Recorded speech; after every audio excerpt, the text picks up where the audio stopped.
abençoado a todos os quantos estejam assistindo a esse vídeo. Quando eu falo de preservação, quando eu falo de reciclagem, quando eu falo de um mundo sustentável, é esse respeito que falo.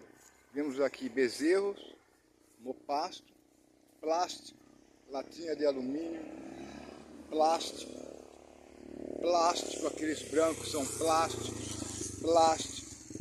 E nós vamos subindo no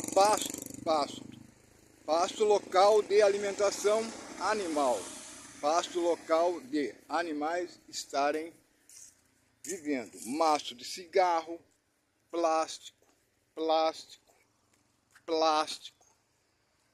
E vamos continuando. Tudo que vocês veem de branco são plásticos, são garrafas PET, são, por que não, tubinhos de maionese, plástico.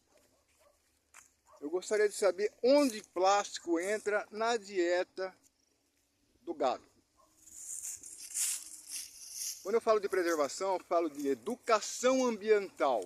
Aquilo que todo cidadão brasileiro deve ter constado no seu coração. Eu estou me tornando talvez um pouco que chato, mas em defesa daqueles que não têm voz para poder reclamar.